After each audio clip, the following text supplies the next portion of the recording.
Welcome to the regular City Council meeting, Tuesday, March 21st, 2023. We'll begin with the roll call. Councilmember Brookover. Here. Councilmember Garcia. Here. Councilmember Watson. Here. Mayor Pro Tem Gregg. Here. Mayor Bacon. Present. Next up, I'll look for a motion to approve the agenda. So moved. I'm looking for a second. I have an amendment that I'd like to add. I wanted to request that we add to the agenda a discussion item around the budget session schedule.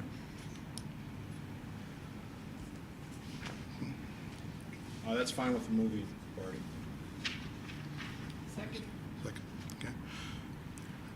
Where would you like to kind of, I'm open. can we put it kind of after the public hearing? Yep, Maybe that put it right works. there. Okay.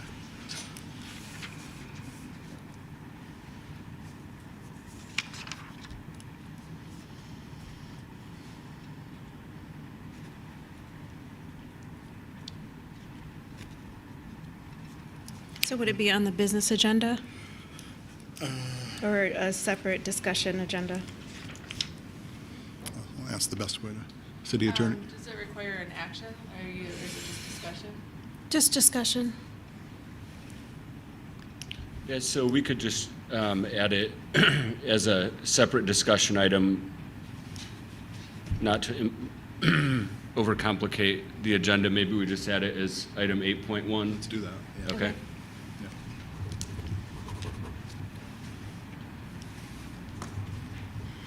All right. All in favor? Aye. Oppose? Motion carries. Next up, approval of the minutes and closed session minutes. Regular council, March 7, 2023. Special regular meeting, March 14, 2023. So moved. Moved. Looking for a second. Second. Moved and seconded. Any further discussion? Hearing none. All in favor? Aye. Oppose? Motion carries. Next up, item 2.1, City Attorney requests closed session pursuant to MCL 15.2681E to discuss the pending litigation regarding a matter of Hagen Realty, Inc. versus the City of East Lansing, United States District Court for the Western District of Michigan, case number 123-CV-00278. I move we go into closed session pursuant to MCL 15.268, paren 1, paren E, to discuss the pending litigation regarding the matter of Hagen Realty, Inc. et al. Versus the City of East Lansing, United States District Court for the Western District of Michigan, case number 1:23-CV-00278. I'll second, and I'll look for a roll call vote. Councilmember Brookover. Yes. Councilmember Garcia. Yes. Councilmember Watson. Yes. Mayor Pro Tem Gregg. Yes. Mayor Bacon. Yes. After the closed session, we'll return to the chamber and continue the meeting from there. Thank you.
Welcome back.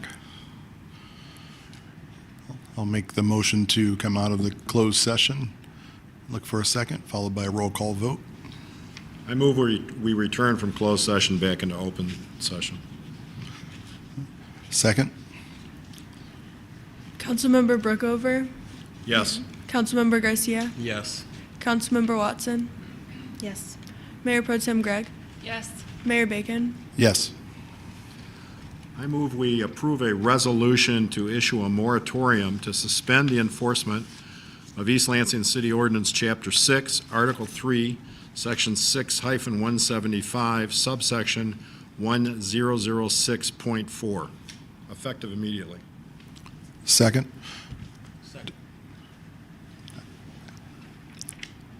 Further discussion?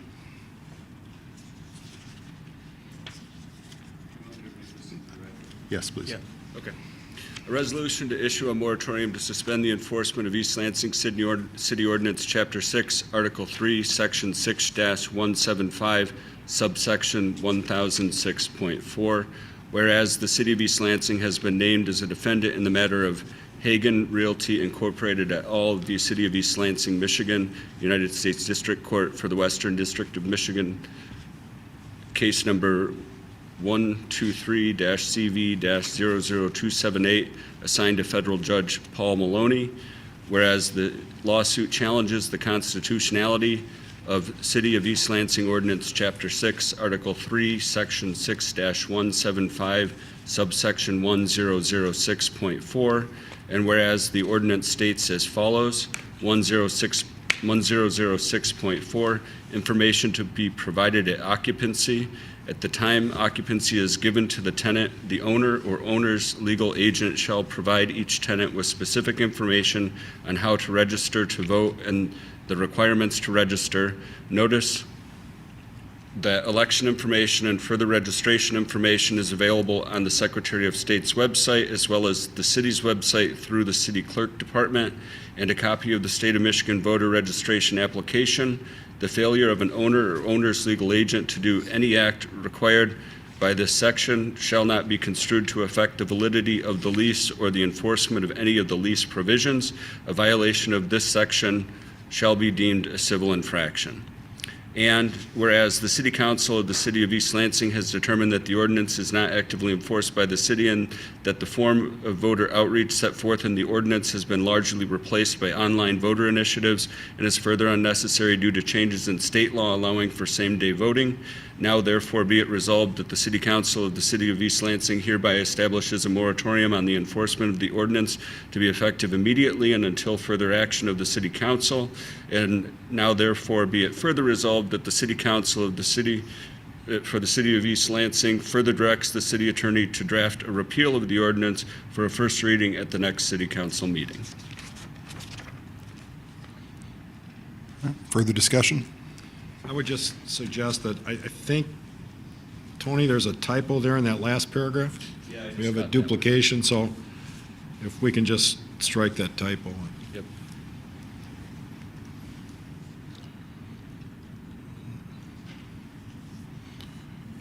Any further discussion? If not, I believe we need is this a roll call vote as well, City Attorney? Regular vote, or we need to? Is this roll call or regular? Yeah, we should do a roll call. Roll call vote? Councilmember Brookover, Yes. Councilmember Garcia, Yes. Councilmember Watson, Yes.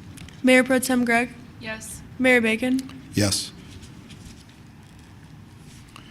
Motion carries.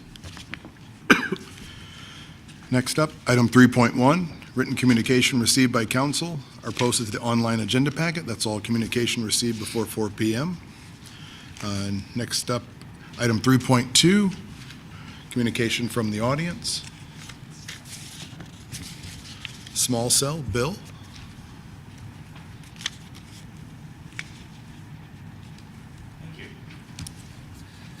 Is it possible you could bring up the map of the proposed small cell that's from your website and put it on the screen?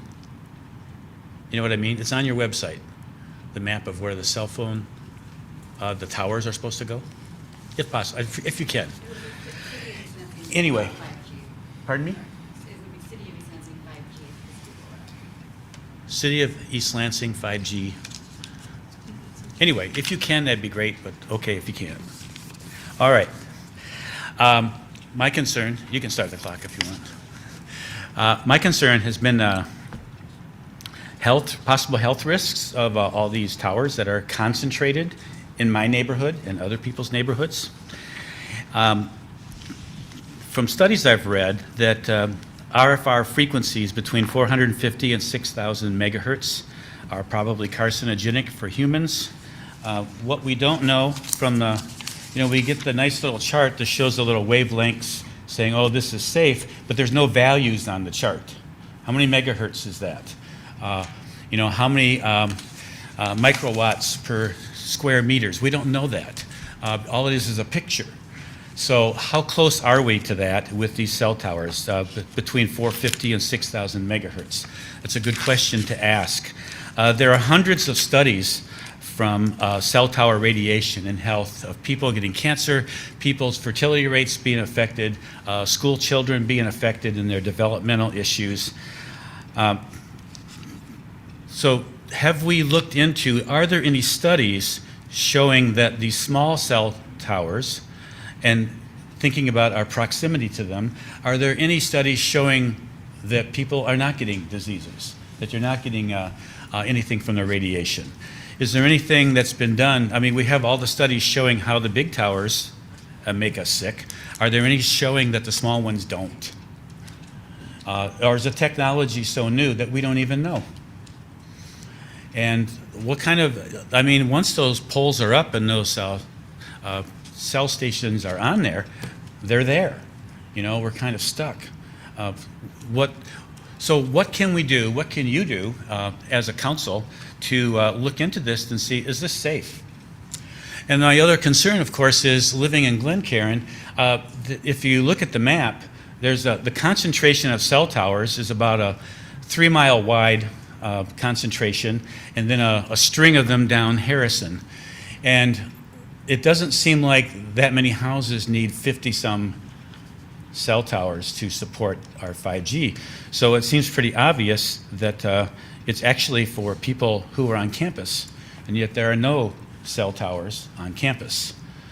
So I don't think we're being told everything here. What I'm seeing is Verizon benefits, Crown benefits, people visiting campus benefit because they get 5G, and we in the neighborhoods take all the risk, all the possible risks, and we don't get a benefit at all. We've got so few people compared to the density on campus. And if you look north of us, north of Bircham, where there are no cell towers, there aren't any scheduled there. So apparently the northern end of East Lansing, where we have hundreds and hundreds of apartments and homes, their coverage is fine without having any towers. There's one scheduled to be about 150 feet from my house, and it's 30 feet from a woman who lives on the corner, 30 feet from her house. Those things are concerning, and I don't think we know enough about possible health effects, negative effects, to just jump into something like this, especially something that will go in my neighborhood that actually doesn't benefit myself or my neighbors. It benefits the companies that want to offer services to MSU. And actually, we're being used to benefit somebody else, and we get no benefit ourselves. And you could say, well, it's they have the right of way because it's for the public good. It's not for our good, it's for their good.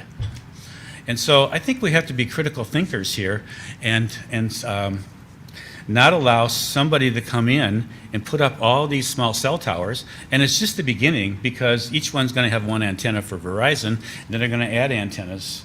They set up to 3, I think, from other companies that want to join in.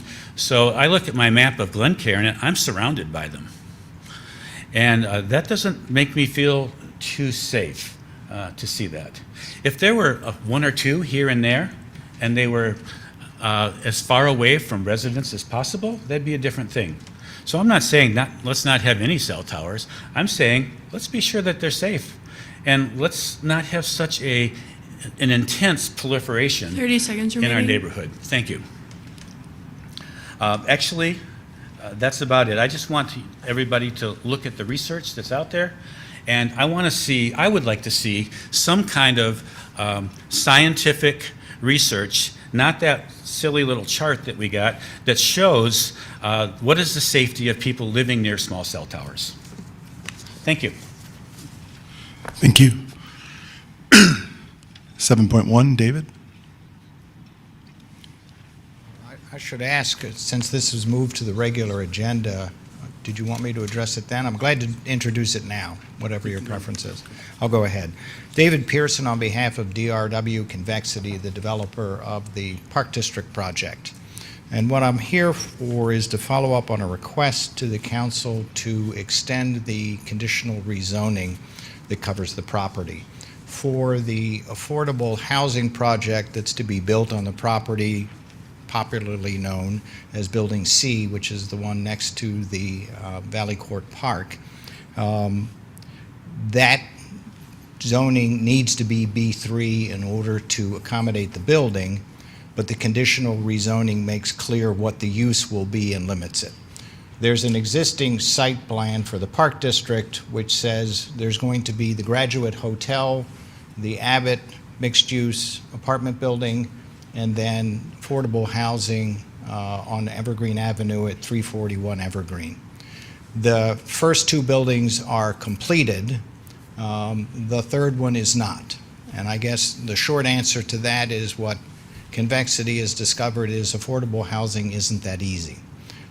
So what they have done to address that issue is enter into a purchase agreement with PK Development, which does and has done for a number of years and successfully gotten low-income housing tax credits from MISHDA to build such housing to do that. What we're not to yet is there's an existing development agreement. So the affordable housing is required for two reasons. First, it's the 25% diversity in order to make up for the market rate housing that's in the Abbott.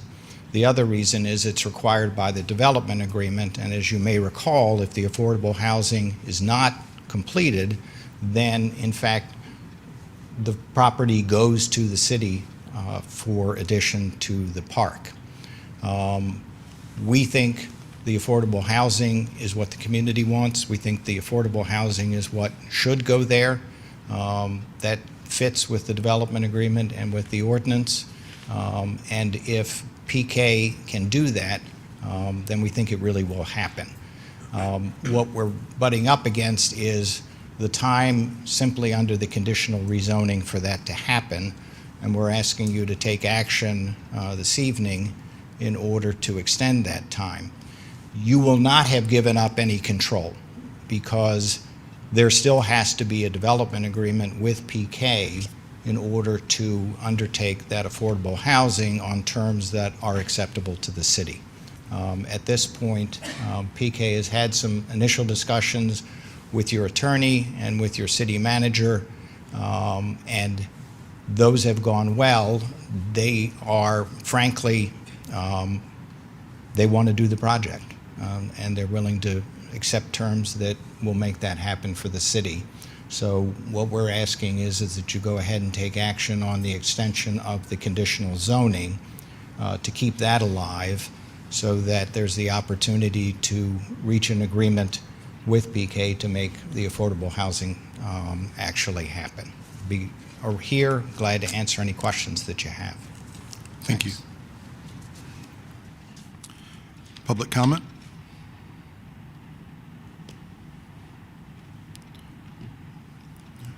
Seeing none. Anyone in the online queue? We have one caller in the queue. Caller with a number ending in 954, you're welcome to address council.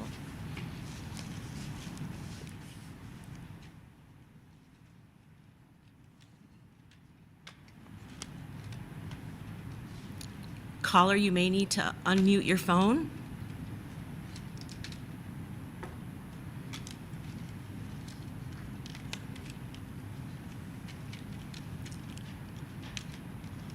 Would you like me to come back? Okay.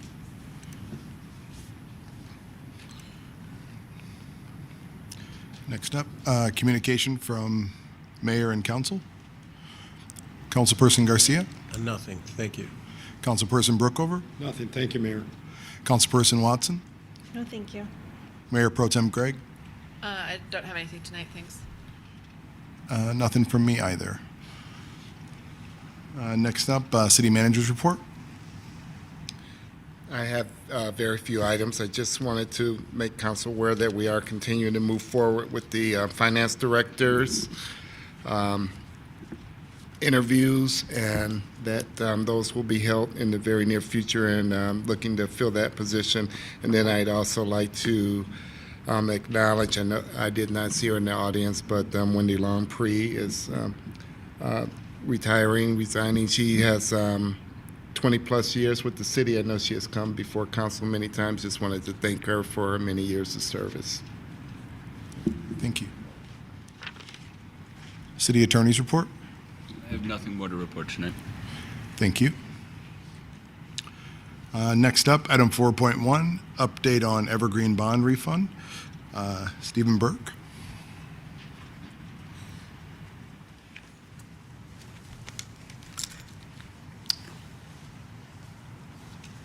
Good evening. Thank you for the opportunity to come back and address council on the results of the bond refinancing for the DDA's 2023 bonds.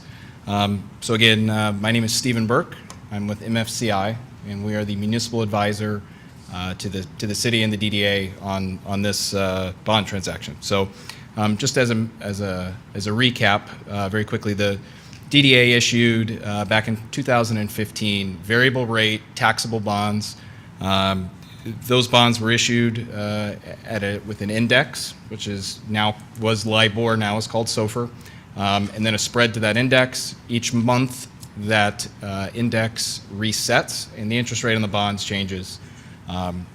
As interest rates started to rise in the summer and fall of 2022, administration staff reached out to us to see if there was any options for refinancing the debt. Given the shape of the yield curve, which was inverted, meaning that short-term rates were higher than longer-term rates, there was some opportunity to comply with state law, refinance these, and produce present value savings. Primarily, the number one issue was taking a catastrophic situation where the DDA could no longer afford to make the debt service payments because the interest rate rose so high. Secondary was for the DDA to give budgetary clarity so that they would know what their debt service would be going forward each year. And then the third would be to have savings based on the interest rate that they were currently paying. So when we were here back in December, we talked about that the plan was to go out to the market in either January or February. We were going to seek our primary goal was to seek a one-year call option, and then within discussion was to go out to the market, get feedback on that, and based on our conversations with banks, with administration staff, the banks that the city works with, we got feedback. Some were fine with that. Others flat out said that they needed a 10-year call, and then others said that they would be comfortable in the 3-year range. So again, with staff, we made a decision to offer both a 1-year and a 3-year option to banks, and received the results. So back on, I believe, February 8th, we received 9 proposals from 5 different banks. Those banks were Webster Bank, JP Morgan, Key Government Finance, Huntington Bank, and Mercantile Bank of Michigan.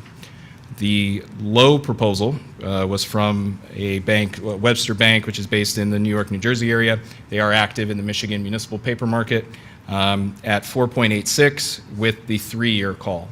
The lowest 1-year call was Huntington Bank at 5.35%, which is 49 basis points higher than Webster Bank. So in dollars, that's $190,000 difference in the two interest rates. So in consultation with the mayor, we discussed it, and the best financial situation for the city going forward, given the uncertainty of this property selling in the very near future, and the amount that property would bring, along with options of being able to, if the property does sell, invest that money in the United States Treasury with a similar maturity to the call date, which is now 4/1/2026. The decision was made that that was the best option for the city going forward. And the total results now, the DDA paid the April 1 debt service, which included a principal payment to reduce the amount of the bonds. We issued $5,070,000 worth of bonds. The interest rate on that, 4.86%.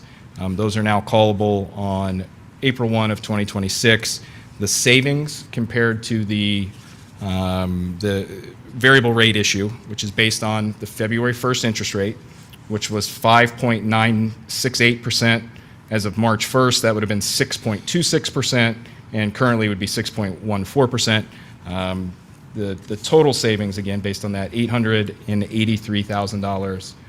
That does include both cost of issuance and time value of money, so that is a net present value number. So I think overall, this was a great success for the city in terms of accomplishing the goals of taking off a catastrophic situation for the DDA. They now have budgetary clarity going forward. They have level debt service. They can plan around that. They know what their debt service is going to be going forward. And the added was a significant amount of savings compared to what the DDA was paying on their bonds currently. And actually, if we did it today, it would be more savings because interest rates have risen again. The Fed is expected to raise rates again tomorrow, 1/4 point. And I think the timing of this as well, banks had already started to be less aggressive on their bidding. And now we've seen kind of why. I think they were sensing something was amiss. And now that we've seen 3 bank failures in the last 7 days with a few more that are on life support. So if we had to do these today, we would likely not be able to get this deal done. And I'm happy to answer any questions. Questions? Thanks for coming. I appreciate. I just need to have you sort of translate some of what you just said, please. Sure thing. So, did I misunderstand you, or did you say that total net savings over the length of this bond would be $883,000?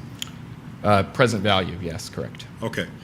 And can you define for me and about 20,000 other people in this city what callable means? Yeah, so that means that the bonds can be, so these bonds go out to 2035. Callable means that they can be prepaid starting on a date. So Okay. banks typically need protection, and there's a good example here. Excuse me, I don't need an example. Sure. So we originally had decided that we wanted it callable within a year, and the best deal you were able to cut was did you say 3 years? A 3-year, yes, and we had offers for a 1 year, I understand. but the difference interest rates was were different. $190,000. Okay, and is there you gave us a lot of sheets, and I appreciate that. Is there one sheet that the public can look at and sort of have a summary of the net debt or net payment reduction, as well as the interest rates, plus the practical effect of how much is going to be paid total over the life of the bonds if it goes that long? And I don't know what pages you have. Your report's real long, so I guess you have page numbers down in your blue. Is there one of those pages that people can look at? Yeah, absolutely. So if we look at page 6 at the bottom, I don't know what the page numbers in the. Yeah, no, we've got it. I've got it at page 6. It's page 18 in our packet, but that's. Okay, yeah, and in little page 6 in our Yeah. full debt report shows the new debt service versus the old debt service, and the savings based on the result of that combination. Okay. And then the only other question I had is, maybe this sheet doesn't show it. I thought when I was reading one of these sheets, it indicated that if the DDA continued making a certain yearly annual payment plus interest, it would still be remaining in 2035 with an amount due and owing. Is that correct? No, Okay. no, Is the there the bonds will be paid off. in Totally paid off? Correct. And is there The some final maturity is in 2035. Is there some, because I'm not seeing that on page 6, but maybe I don't know how to read it. Is there some sheet that shows that? Sure. On page 4 is the new debt service schedule.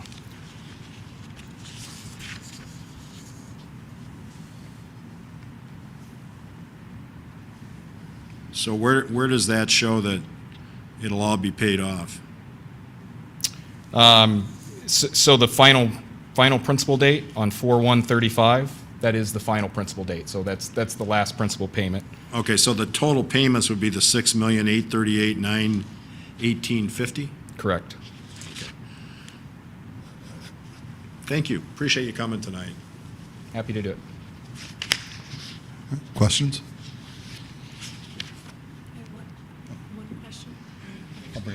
I just wanted to clarify something briefly. There's been some conversation about the call being 1 year versus 3 years, and I wanted to make sure that the council is aware, when you pass the resolution, it did not contain any information regarding the call length. There were limitations. They were regarding the maximum interest rate that we could go out for bonding, the maximum length of the bond, and the maximum amount that we could finance. And so I just wanted to make sure that it's clear that the 3-year call bond that we purchased was consistent with the resolution passed by council. And then, of course, as a practical matter, the bond is over $5 million. The DDA capture only pulls in about $1.5 million a year. So the idea that they would have substantial funding to pay off within a year is also practically very unlikely. I'm sorry, I didn't understand the last part of that. Sure. So the ability to call early and to pay off the bond would be contingent upon having the money to do so. The DDA currently has around $600,000 to $800,000 in its reserve, and it only pulls about $1.5 million a year. So in a year, absent a tremendous cash infusion from the city, they would never have the money to pay off the bond. Oh, in anyway. 1 year? Exactly. Okay. But you're not saying that the DDA, over the course of this bond, wouldn't be able to essentially finance the payments itself? Oh, they given what's absolutely going- are able to do so. I was just saying an early payment is practically infeasible Yeah, anyway. I understand. Thank you for explaining that. And two, I would add that the 3-year call is very short in public finance. Last year, we were seeing banks who would bid the same spread or the same number between a 1 and a 3-year. For example, Huntington in this was 5 basis points difference. Webster Bank, for example, had no interest in a 1-year call. And so that was the decision point. It was, if the extra 190,000 was worth that flexibility, given the ability, if the property does sell, to go defease that bond, buy a treasury, offset 75 to 85% of the interest, and without having any knowledge of when that property may sell. In the discussions with the mayor, we just balanced all of it, and that seemed like the best deal for the city, and that was the decision that was made kind of in concert with everyone. Obviously, we could have done a 1-year call, but the flexibility and that savings seemed more important. Was there a written memo from your firm directed to the mayor or the city manager at that point in time, explaining all that? No, we had discussions. We had discussions on the phone and just compared the bids. Okay, thank you. Councilperson Watson? Did you all come before council in 2022? Yes. What day was that? December 9th, I believe. And so I actually went back and watched the full video this morning from the meeting. And we did talk about a 1-year call, but we also, I think I used the word hedged multiple times of, it may be a 2-year and it may be a 3. And I know Tom sat up here and said a 1 to 3-year call in his summary as well. So all of the options were available, and we received proposals on all of them. Thank you. So it's not the 9th because that's a Friday. I'm trying to pull up the minutes myself. And so does anyone have the date that they were before us? Do you think it was the 6th? Could have been the 6th. Did someone, the 6th? Okay, thank you. All right, thank you. Questions? I'll make a comment. I want to thank you guys for the work done on this. Had to be done some things in rapid succession. Understand the market was very volatile at the time when you were trying to pull this in support of us and the DDA. So we're just kind of grateful for fiduciary responsibility and kind of giving us all the facts and details very coherently, so a non-finance people could understand it for our team and for our finance team. But I just want to thank you for the work. I know it was a lot of work, and it came down. I mean, it was a week. You had to figure it all out in about a week. So thank you very much for the work.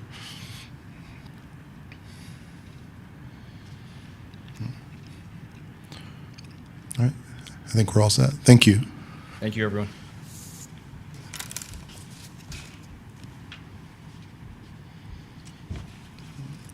Next up, consent agenda. Item 5.1, approve the following appointments or reappointments to boards or commissions. A, Ron Lacoste to the East Lansing Meridian Water and Sewer Authority as an alternate for a partial term ending December 31st, 2023. Item 5.2, set a public hearing for the April 18, 2023 City Council regular meeting to consider a cluster development and site plan application from FP Investors LLC to construct 4 3-story unit dwellings at the Falcon Point development located on the south side of State Road, west of Chandler Road. Item 5.3, approve policy resolution 2023-3, a resolution to create a small cell wireless ad hoc committee to review potential small cell facility regulation. Item 5.4, approve a contract with ArtSpace for the completion of Phase 2 of the Arts Market Study in the amount of $35,000 and authorize the city manager to sign. Item 5.5, approve a resolution recognizing March 2023 as Women's History Month.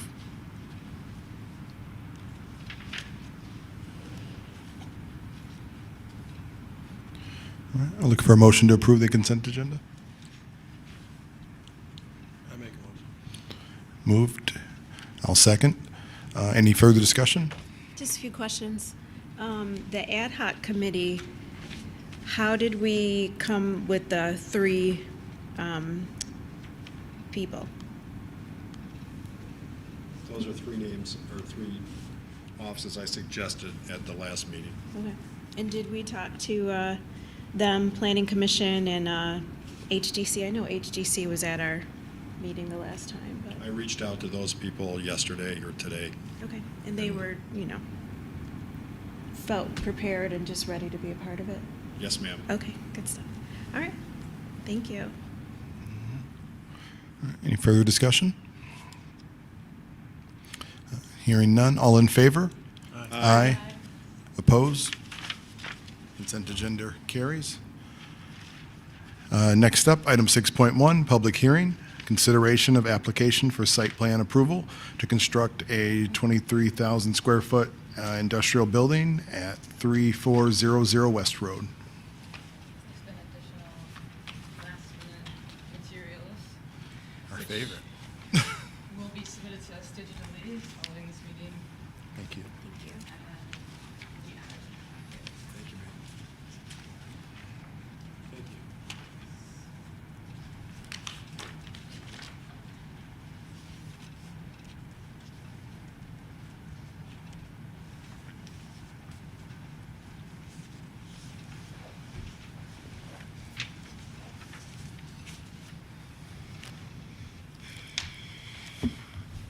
All right. Good evening, Council. I'm Taylor Van Winkle. I'm an associate planner for the city. And tonight I'm going to speak to you about an overview for the agenda item for public hearing for 3400 West Road. So the request before you is pretty straightforward. The applicants, Genelosi Real Estate, wishes to construct an entirely new 23,000 square foot industrial building at 3400 West Road. The building will be occupied by the previous tenants of the adjacent industrial building located at 3410 West Road. And those tenants were Genelosi Real Estate and 3GT Racing. The new building will have approximately 19,200 square feet of industrial space and 3,800 square feet of office space. All of the site plans and application materials are in the packet.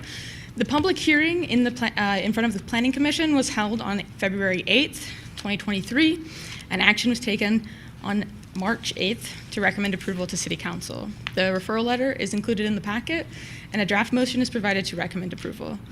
I believe that's located on the first page of the agenda item report for this item, which is on page 78, I believe, of your packet. The applicant is also here tonight, this evening, to share additional information or answer any other questions. And then following questions to the applicant and to staff, we can open a public hearing and then close it before City Council takes action. Can I ask you one question? Yes. Maybe I got my stuff mixed up, but I thought I was looking at a planning commission agenda for tomorrow night, and I thought I saw this on the agenda for the planning commission for tomorrow night, or did I misread something? So the agenda for tomorrow's night's planning commission is to take action on on the proposal for FP investors. That's tomorrow night's planning commission. It has nothing to do with this. Nope. Okay, I'm sorry. Thank you. There was a recent application that came through for 3410 West Road a little while back, so it could be that there's been quite a few at this location recently. Okay, all right. Thanks.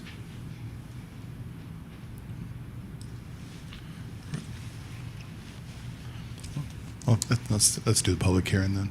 At this time, we'll open the public hearing. Did you have any questions for the applicant? I thought he was just going to address us in the public Okay. forum. Yeah. I'm very flexible. I'm glad to do things any order that you would like. I am John Gentilozzi with Gentilozzi Real Estate, here to discuss the application to build this building. We've been on that site now for 20 years, actually, this spring, and formerly occupied the building that is now called 3410 West Road.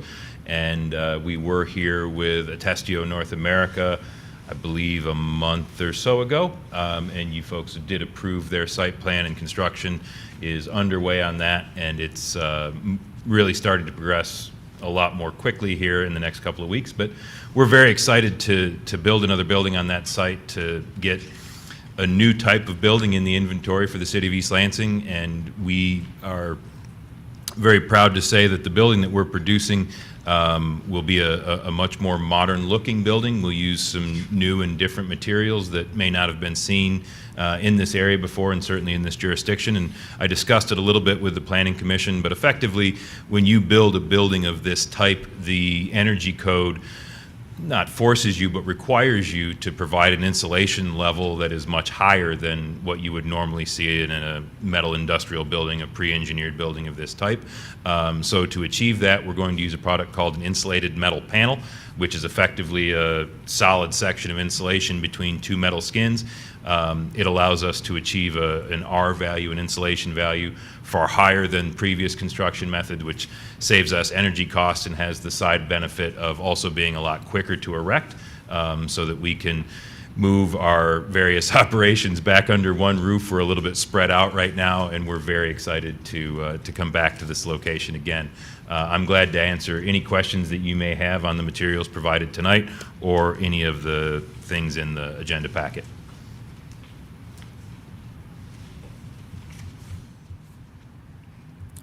Any questions?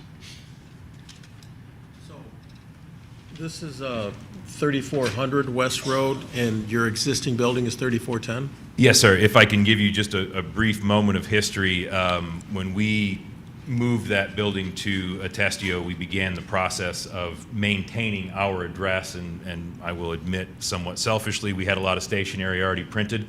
A number of people already knew our address, and it did make sense that as we pushed a new building onto the western side of the site, that we would renumber the site going east. So we will maintain the 3400 West Road address. Attestio, which is a new entity not only in this community but in this country, will begin with 3410 West Road at the old building.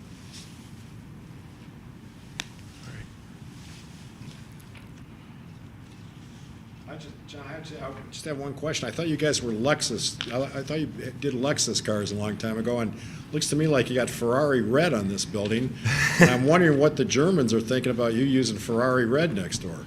Well, I will say that our relationship with Lexus lasted 4 years, and as all things will sometimes come to an end, it did. But as we move forward, you you won't be mistaken if you note that Gentilozzi is an Italian name, so I think there's a contractual obligation to at least try to get Ferrari Red out there. To honor the old country. Yes, exactly. I'm sure our German counterparts have some opinions about that, but thankfully they've been very good neighbors, and we'll have a good time during the World Cup and during F1 races. Questions? If I may, I would like to thank Taylor for stepping in following Mr. Menzer's departure. It's been a completely seamless transition, and I just want to acknowledge that that's a really wonderful job for someone who was sort of forced into it. Not forced, but asked to step up and met the challenge. An opportunity, exactly, and that should be noted. Thank you. Thank you very much. The public hearing remains open. Is there further public comment?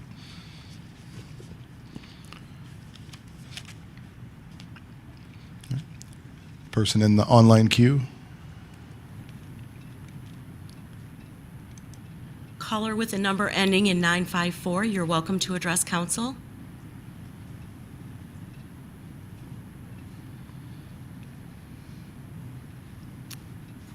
You may need to unmute your phone.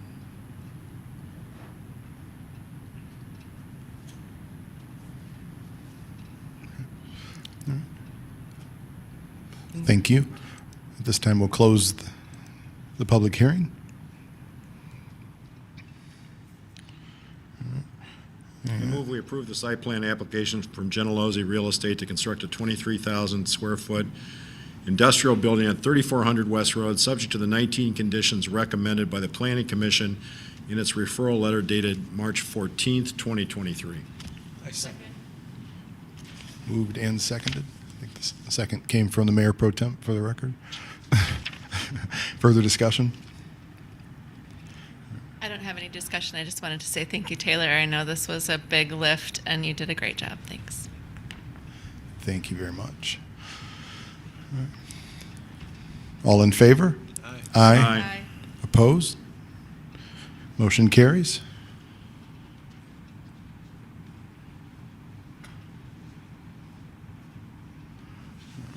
Next up, item 7.1, approval of the extension of the ordinance 1435, the rezoning of Building C property at 341-345 Evergreen Avenue.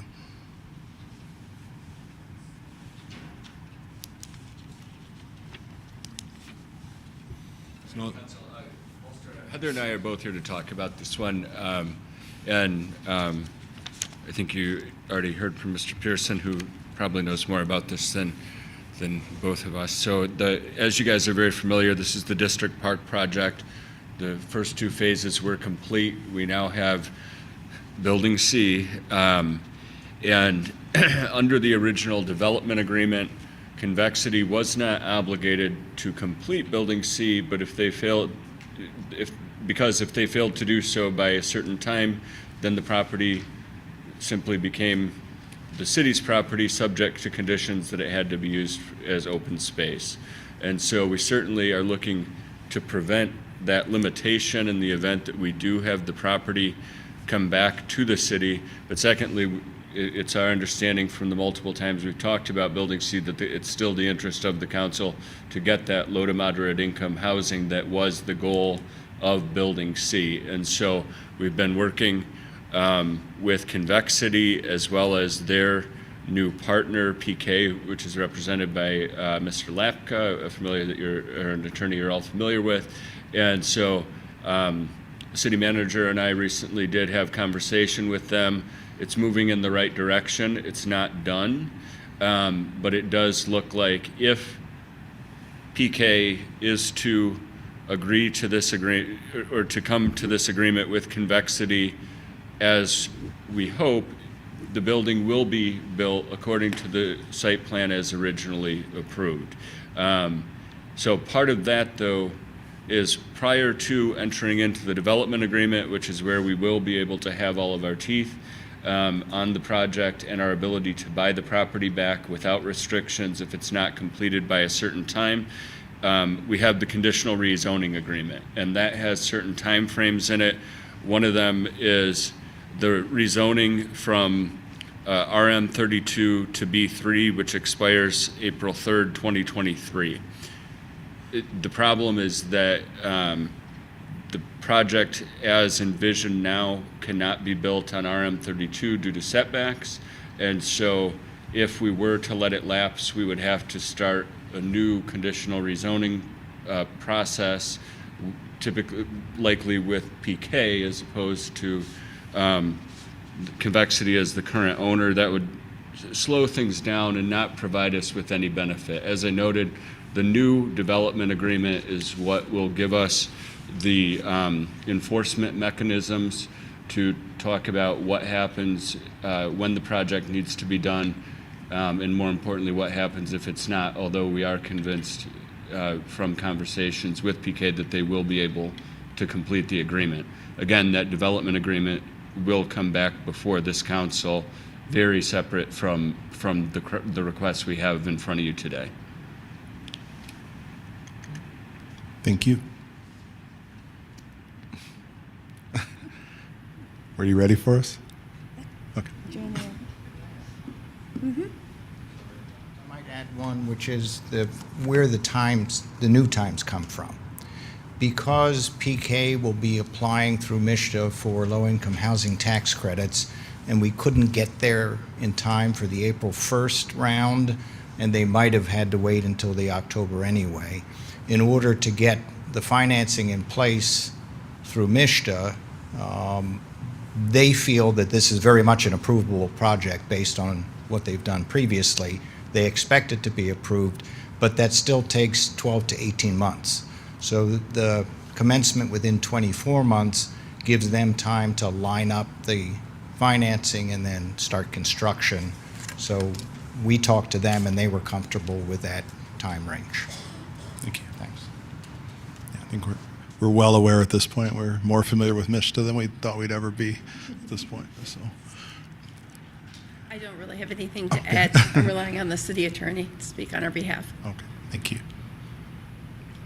I move we approve the extension of Ordinance 1435, the rezoning of Building C property at 341-345 Evergreen Avenue, now 333 Valley Court. Second. Moved and seconded. Further discussion? Yeah, I have some questions. So how long did it take for Building A and Building B to be built? I don't have that answer. It's something that staff can follow up on. So I was on Planning Commission when we talked about this build, and I was really excited about Building C, but it still hasn't happened. And so I'm wondering if with another extension, is it going to happen? And I'm also trying to remember, when did they come before council? Because I thought we decided, and I might be wrong, that Building C might be best built by another group that specialized in low to moderate income. Does anyone, yep, go ahead. I don't think that, the building speed is certainly not impacted by the fact that this one is low to moderate income. The difference here is that when we move toward the financing model as envisioned by PK, which is a more traditional low to moderate income build out, you have first you would request the pilot, which we would pass as an ordinance. Secondly, you'd move to LIHTC funding application at the state. It's incredibly competitive, and so the timing is really that it's even for a competitive project that they may not get it in the first or second application, and you can do it twice a year. And so the timing would just be trying to put some cushion in here to ensure that they do get a few bites at that apple. But once it's approved, it puts everything into a traditional construction speed. I can speak to it, Councilperson Watson, just from talking on it quite a bit. the financing windows for MIST are finite. So once you miss one window, you have to wait till the next window. So that's where they're at. And there's, I think there's some opportunities for us to do some things with the pilots in the future to make us be able to move a little bit quicker. Is that correct in the future with the pilot system, is my understanding? Yeah, I mean, we could have tried to speed this up for them to be able to make the next round of funding, which the due date was April 1st, I believe, but that would only be if we were under the current development agreement. Because we have to redo the development agreement, it just made the timing impractical. Got it. Ms. Watson, can I maybe answer? Let me just tell you what my understanding is of part of your questions, because I think you were asking about, didn't we want somebody else to do it? And as I understand what is being told to us tonight is by the city attorney and Mr. Pearson, is that, in fact, that is what's going to happen. So Mr. Pearson's client is essentially doing a transaction with this other entity that specializes in this kind of housing. And so I think in the end, Mr. Pearson can correct me, or the city attorney can correct me, in the end, in fact, if that transaction goes through, which the city attorney has already been in negotiations about, then it would be built by somebody who has, I think, a national reputation for these kinds of housing situations. Is that approximately correct, Mr. Pearson? It is correct. One of the reasons that we're dealing with PK is this is what they do. But to Councilmember Watson's question, we did lose some time here because you may recall, I think it was about a year and a half ago, Tom Fehrenbach was working with the MEDC because what council had hoped to do was to add a year to the existing brownfield so that the city would then actually control the property itself. So that was the earlier expectation. The problem is that the MEDC won't go along with that. They won't add additional time to a current brownfield. Frankly, their notion was we do it so that you'll build these buildings. So you built them. So therefore, they weren't willing to allow that to be added on, and that we lost some time there where the city would then have been in the position. We think by working with PK, we'll get there, and we'll get there in good time. So. Thank you. May I also get the date that we discussed Building C on council? I know Councilmember Babcock was with us at the time.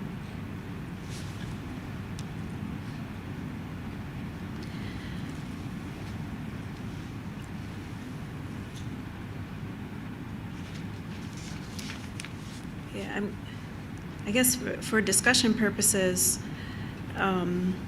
in the way I'm understanding things and the way that I've recalled things happening, I'm curious about the passion for this Building C as opposed to the Building A and the Building B.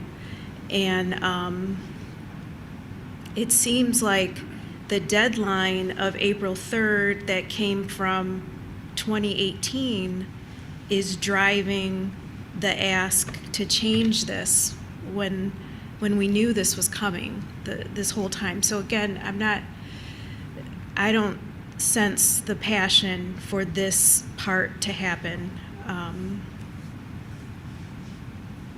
And I want to see it happen, but I think it seems like there's a lot of reasons for delaying this particular building. I've got a little bit of background I can speak to. I think a big part of this is on the front end and finding the right partners.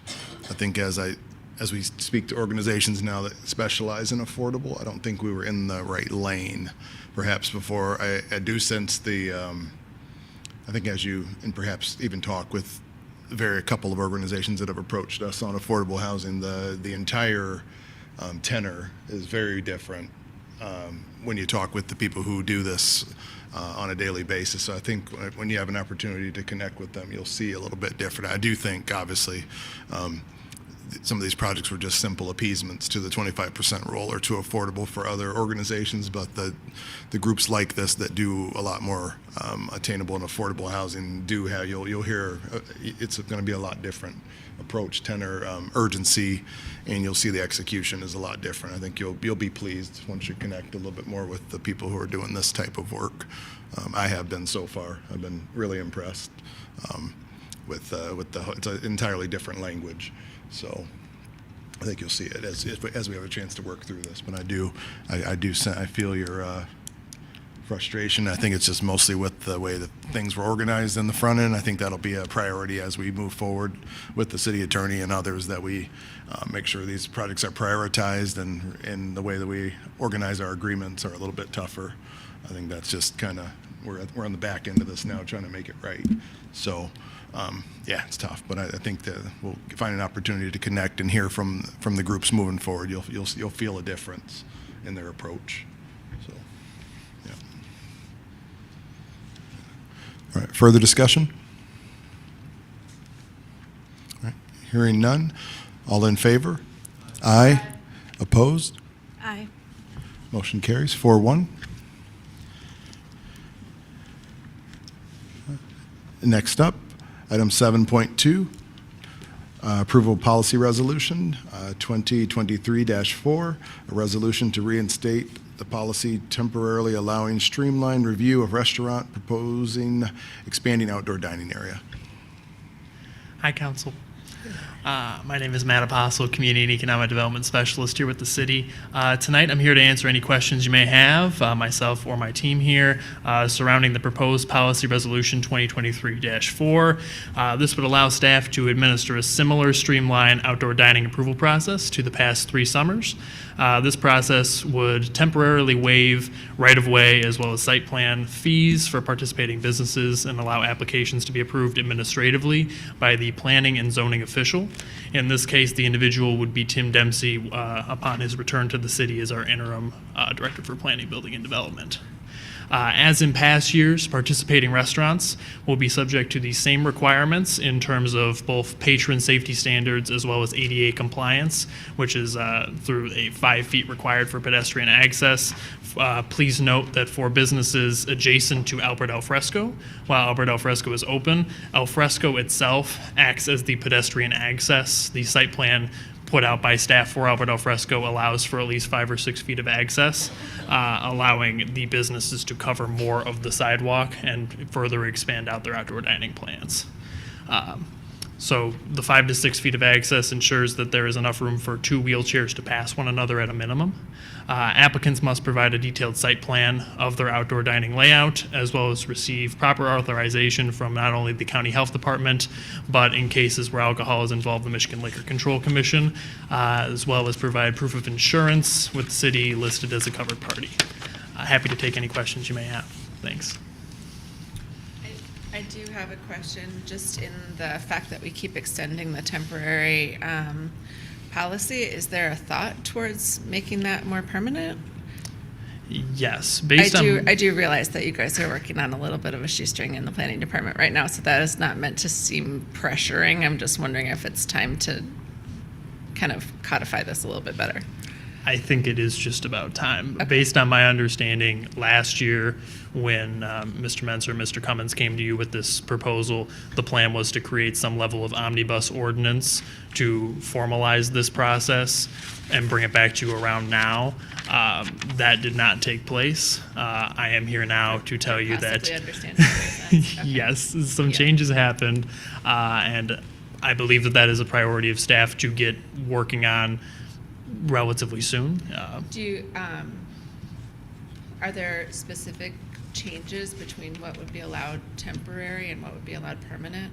I mean, some of this was in the nature of the structures that businesses were allowed to put up. If we make it more permanent, would that be more substantial? I guess, never mind, you're working on it. You'll tell us when you get. It'd be something I'd work on with just about everybody in City Hall. I just wondered if there was any feedback from people that have been taking advantage of this and something that they would like to add, but it's okay. No worries. It might be a really good idea to talk to the businesses who currently use it. Might be, yeah. That would in be a order great to see idea. what they would like to see out of a formalized yeah. ordinance. I would think there has been some discussion as well that there was a desire to revisit it each year, also based on feedback that they were receiving. And so that, in some respects, that was also, it seemed to be intentional, at least what has been conveyed, that there's a desire to revisit and get feedback, and until there's perhaps more willingness to do that on a permanent basis. My question is, so I'm catching up here, but over the last 3 years, you've renewed this, right? In essence, have you had any code violations, like people not, or businesses not following the restrictions or things that you mentioned over the last 3 years?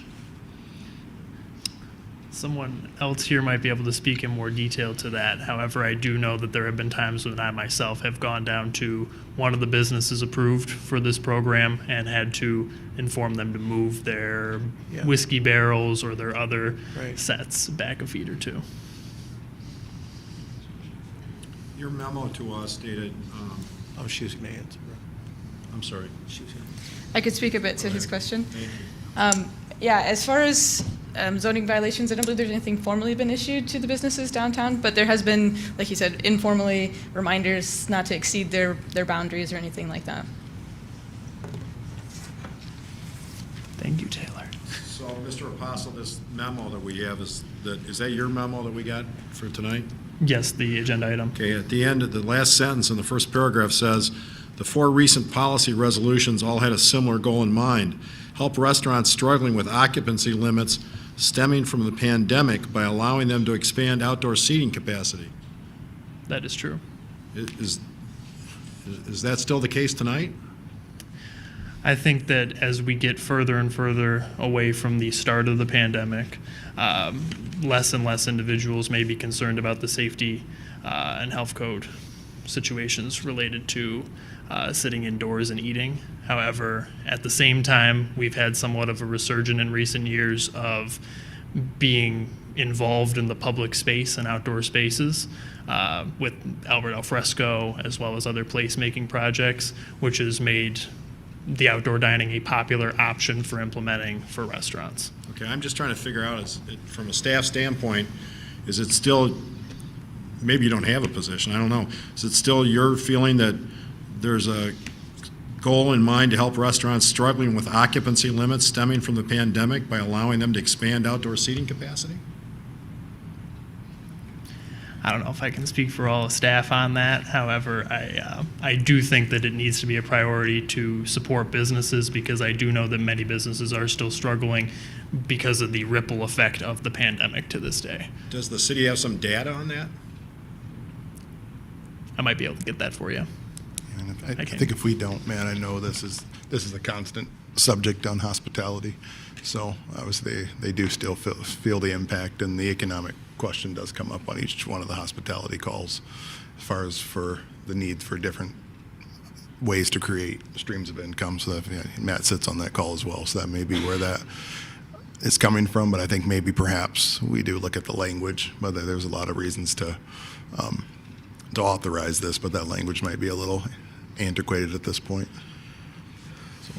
I think there has been data collected on Albert Al Fresco that was shared about the popularity or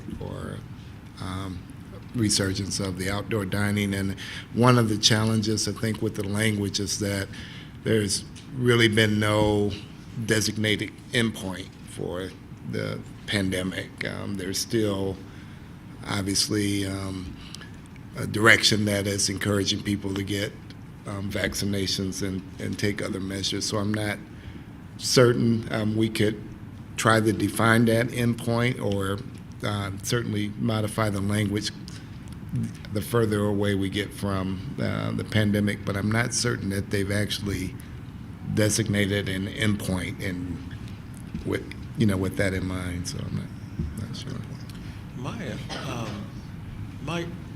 My concerns, and I know you've had this discussion over the last 3 years when you go to renew these, or this, is the public safety.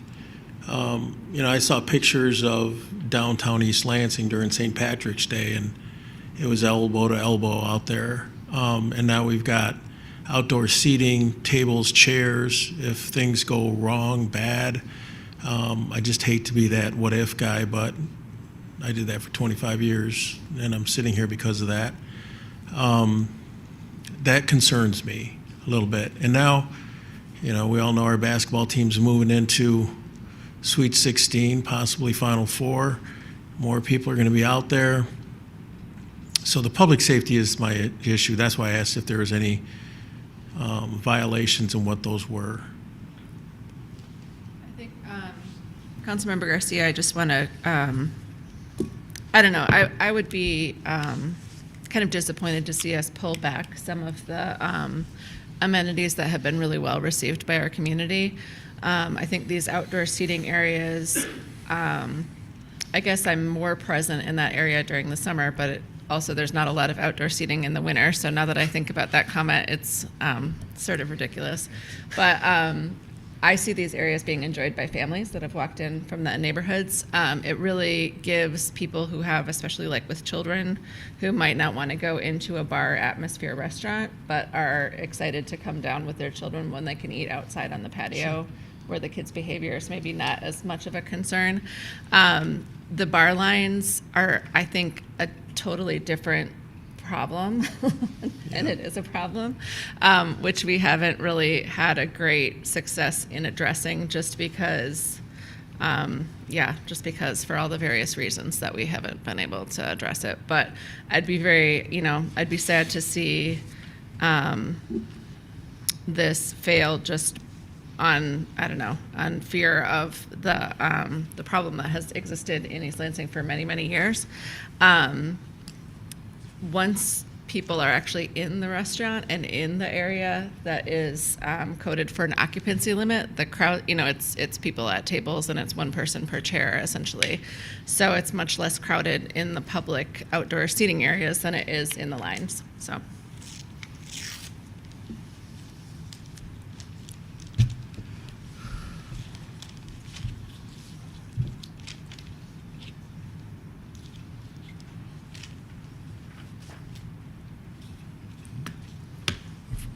Further questions?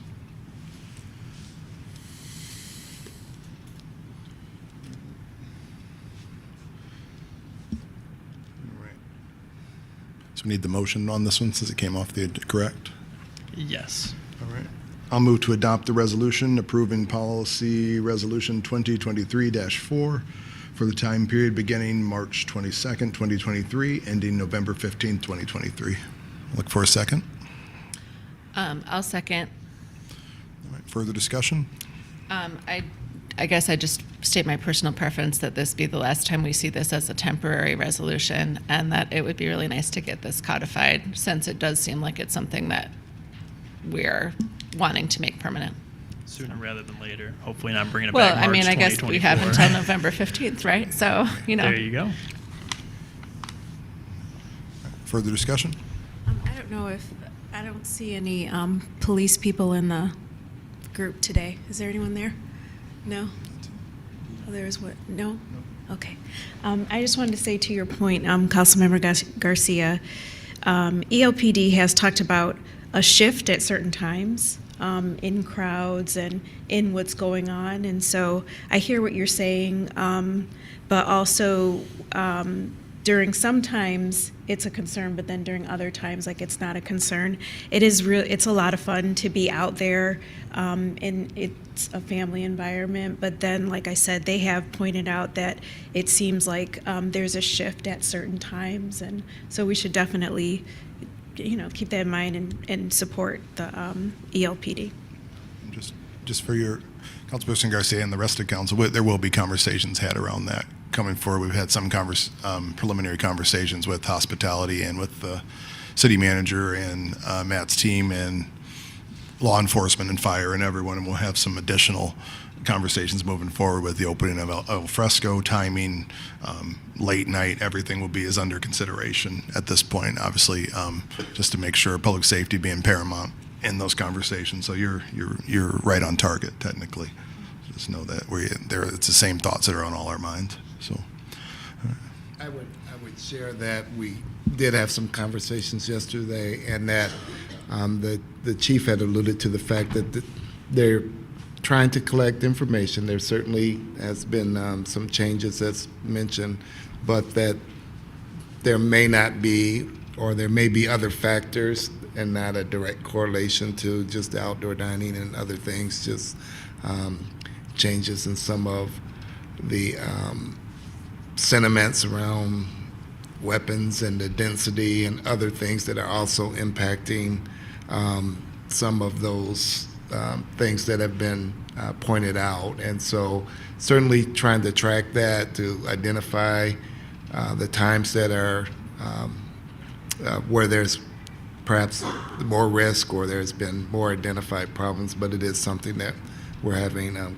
discussions about and around to try to address any of those concerns. All in favor? Aye. Opposed? Aye. Motion carries 3-2. Thank you, council. Thanks, Nick. Next up, discussion item 8.1. Thank you. I had asked for a printout. Can you name the item for me? Oh, real quick? I'm sorry. No, I didn't give it a good name. Okay, Just sorry. Name it for me. Okay. Discussion about the budget session dates.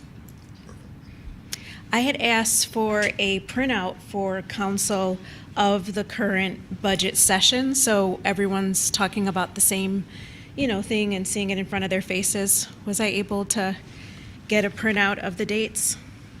I'm sorry, I think I misunderstood that. I sent an email, but I don't know that it went to all council members. I can forward that now, and I apologize. I misunderstood about the printout. Instead, Tammy, can I put you on the spot again? And is she able to show it on the screen?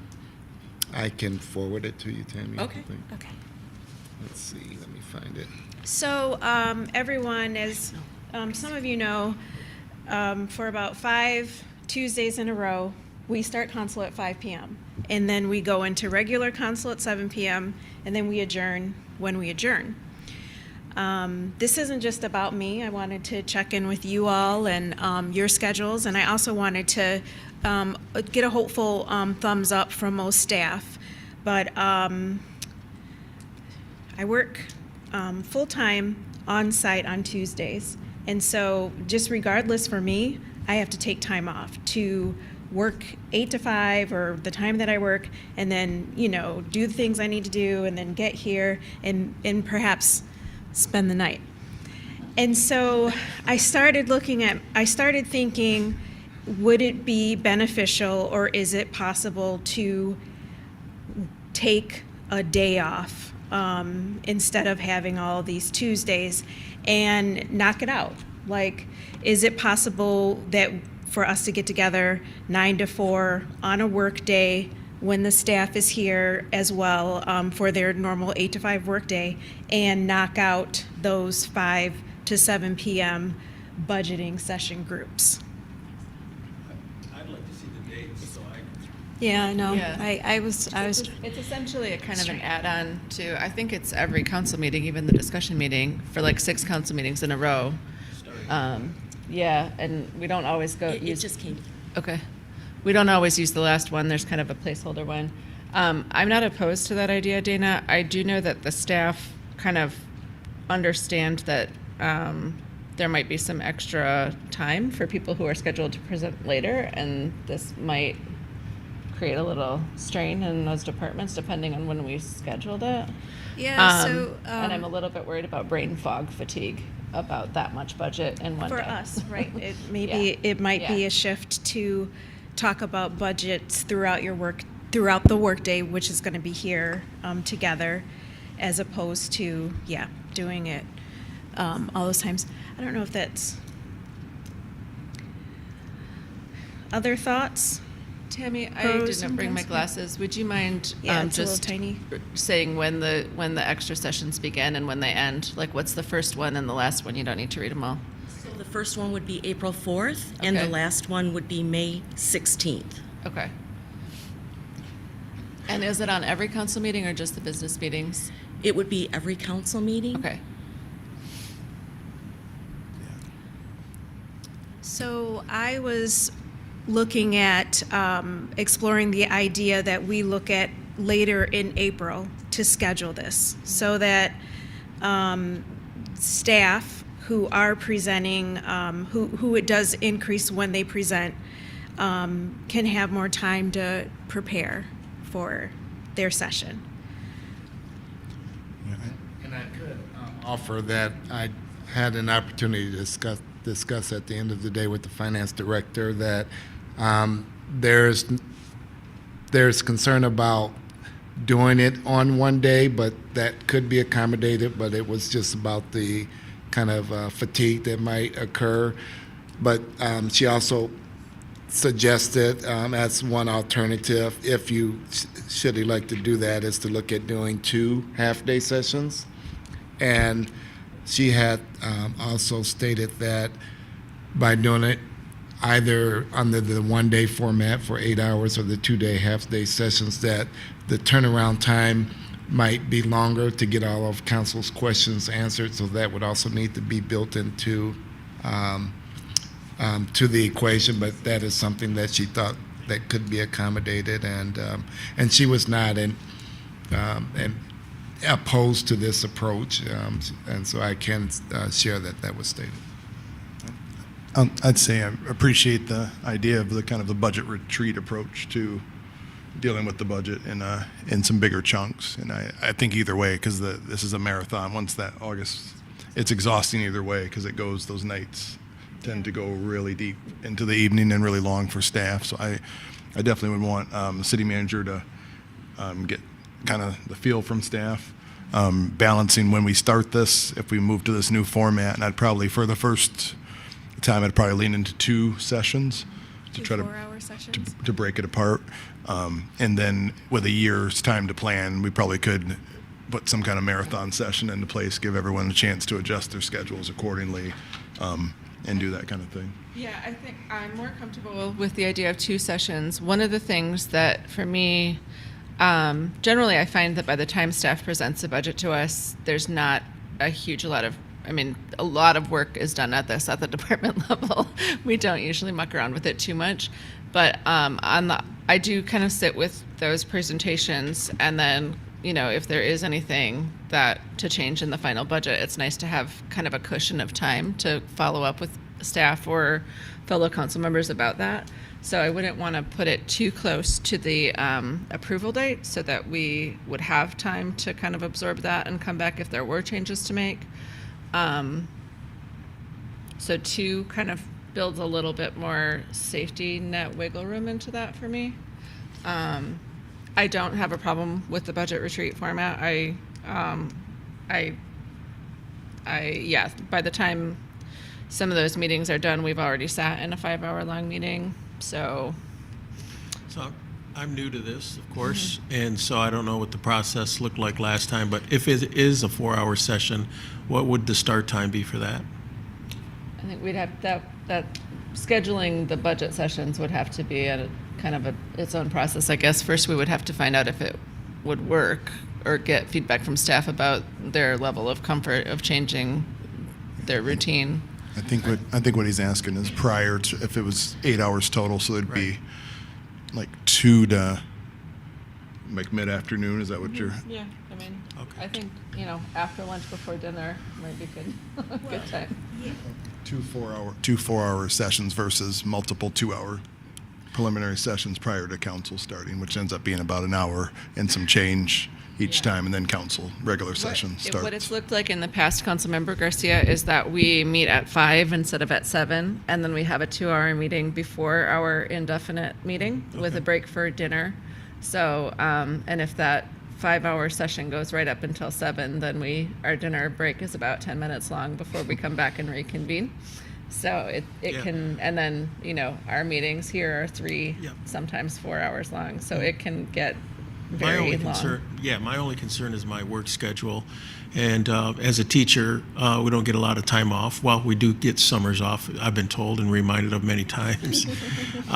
So we have very little personal time or sick time. And of course, I've been using a lot of that lately. So that's my concern, is that it starts too early in the day and I wouldn't be able to pull that off. if I could, 3 o'clock is the earliest I can do anything. 3 So- o'clock. I got no dog in this hunt, but let me just suggest, these are open meetings, and the public has a right to attend, and there's a whole lot of public that has jobs during the day. So be forewarned. I mean, I just think people want to have the right to look at the budget stuff and have transparency and everything else. So Yeah. if you start scheduling things during the day, again, I don't care, but I I mean, actually I have work the- during the day too, but, Yeah. you know, so I just I have think- the same complaint about our evening meetings for parents with children at home, that it makes it very difficult for families to attend the open meetings. So I think whenever we schedule it, there's going to be a population that's not served. I would offer that if the format is adopted, or if it is recommended, I could take that back to the finance director to check on times and availabilities and dates to try to find something that would be best for all involved. And then also, I know that there are others that have scheduled vacations or spring break around, so I know that it may be in their interest. I don't want to say this with any certainty without speaking with them, but I think it would be likely that they might try to identify dates that are already on the calendar, and then look at just restructuring the format if possible. But I would like to check with finance. Can I offer just my own opinion about what would be a good time? With Mr. Garcia's scheduling conflict, perhaps 4 to 6 on Monday nights, which would give council a chance to chew over questions and budget before our Tuesday meeting, and then that might streamline the question and answer process. But, Would that be 4 to 8 if they go to the 2 4 Oh, yeah, hours? You're 4 to saying? 8, I'm sorry. right. Okay. All right. oh yeah, I forgot we were going to 4 hours instead of 2 hours. Shoot. Yeah. All right. Well- Less enthusiastic about it Yeah, then. it was an idea, and I don't think it's going anywhere. I'm kind of feeling that, and I will, you know, it do has what I need support. to I just do to think get here. logistically. No, you have support. Because I know how difficult this gets. I think it doesn't require action. I can take back to the finance director that there is a desire to move to what I've heard the majority say is a 2-session, 4-hour type of a session, and then I think the dates and details can be worked out at some point later if that is acceptable. She did ask also for a 2-hour follow-up meeting so that all the questions that would be generated, there would be another subsequent meeting, but it would likely be much shorter. Thank Maybe you. Maybe that one could be before a council meeting, and we could have one that was extended a council meeting and then do the bulk of the work outside. I just wanted to, I didn't know, is Audrey here? She is not. Okay, is it Audrey with a D? Okay, thank you. I just wanted to say to Audrey, because she had a heads up that I was going to bring this up, but to everyone, that this isn't like a pull or anything where I'm not being considerate of staff. Like, I definitely want to understand, like, if it's easier for you to come in at 5 and, you know, be here for the day. And I mean, I don't know what your schedules are like during the day either, but I know it's not the Dana show, and you know, my schedule is my schedule. So yeah, I just wanted to have a conversation about it to see if I'd rather take 4 hours off with advance notice, because I can do that, than rip and roar every single Tuesday, 8 until whatever time we adjourn on Tuesdays. I did, in the conversation with her, I can say that she seemed to be fairly warm to the idea and actually thought it was perhaps something that was favorable to at least to lessen the number of times that they would have to meet on that. So I think there is some willingness to do it, and actually some appreciation for consideration for that. So I think the action, city manager, would be to look at the 2 4-hour blocks. And I like the Mayor Pro Tem's approach to perhaps the Monday prior, so then there's a chance to ask questions or do that, and then having one extended meeting somewhere in there for follow-up, which would probably be later, prior to the that window. Just kind of map this out, and then looking into the future, looking at a longer a retreat format or a long format for budget. But Understood. that can be next year. Thank you. Yep.